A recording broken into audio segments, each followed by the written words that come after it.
meio a medindo a exploração na economia global.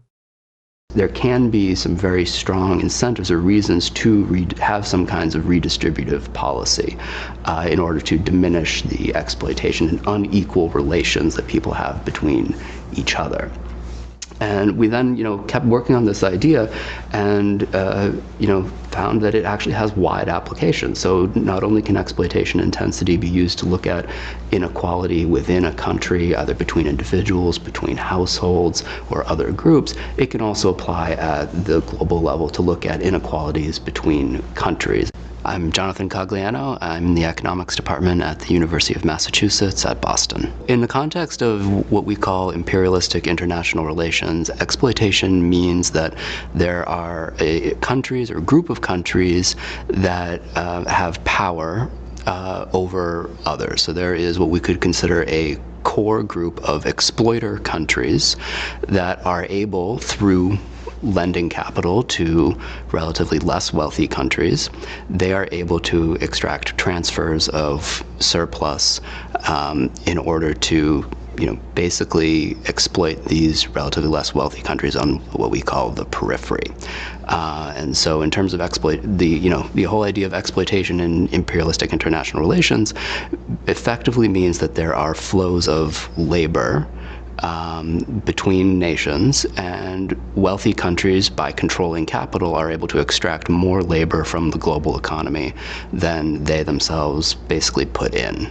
The exploitation intensity index that I've developed with my frequent collaborators and co-authors, Roberto Veneziani and Naoki Yoshihara, we've developed this index over a series of papers.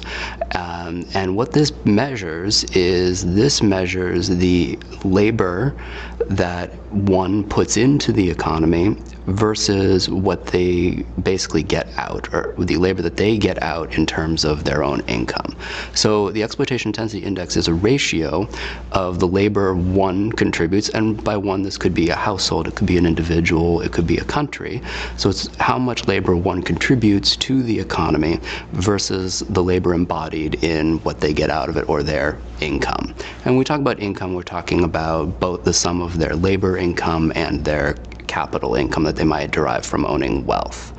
And if one puts more labor into the economy than they get out, they are exploited. If one gets more labor out of the economy than they put in, they are an exploiter. In terms of the criticisms leveled at theories of exploitation, theories of exploitation are usually charged with being either overly metaphysical, incoherent, or given their history and connection to what's called the labor theory of value, where labor is seen as the source of all value created in an economy, they're usually seen as not relevant because there's a lot of doubt cast on that idea of the labor theory of value.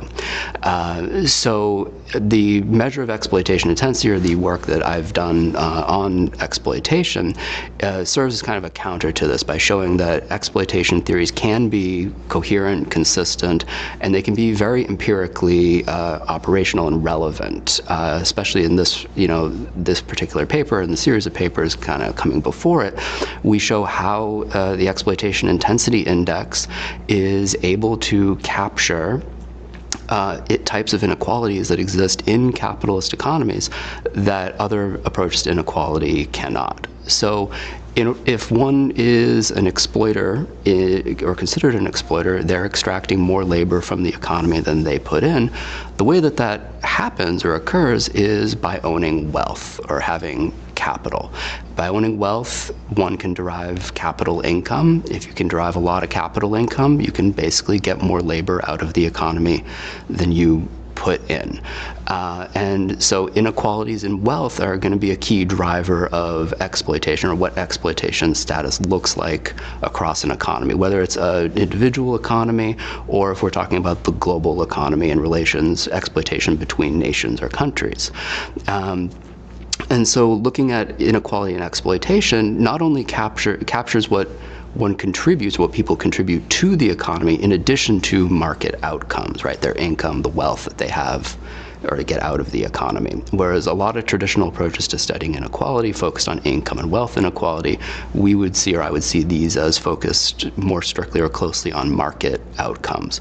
So our exploitation intensity index allows us to develop this measure or approach to studying inequality that factors in contributions to the economy. And we're able to see or identify things or see inequality in a slightly different way by doing this, and it highlights some kind of key inequities of capitalism, we think.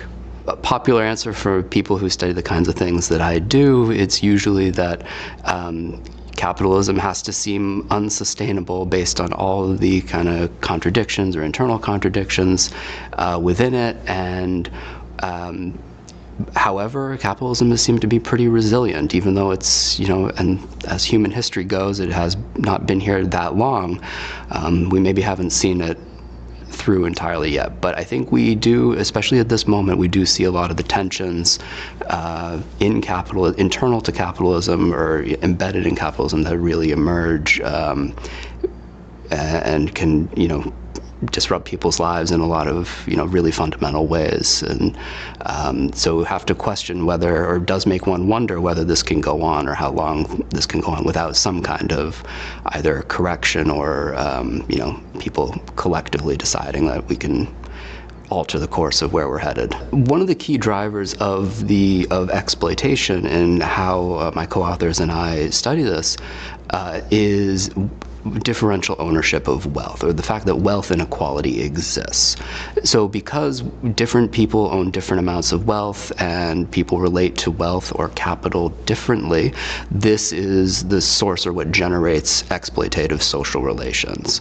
By owning wealth or controlling capital, some people are able to exploit others. They can get more out of the economy than they themselves put into it, and because in the context of international imperialistic international relations, this applies at the country level.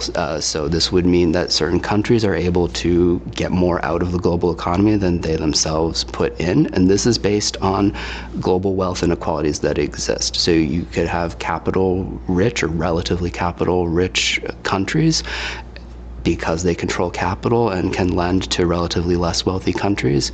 They're able to have power over them, they're able to exploit them, and they're able to get more out of the economy than they put in.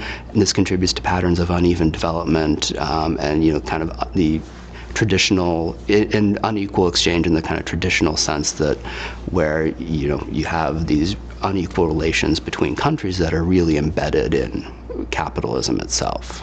Thinking about exploitation or why people should care about this. Este website pode ajudá-lo a melhorar a sua leitura e compreensão auditiva em inglês. Recorrendo a IA, divide as frases em segmentos curtos e fáceis de entender.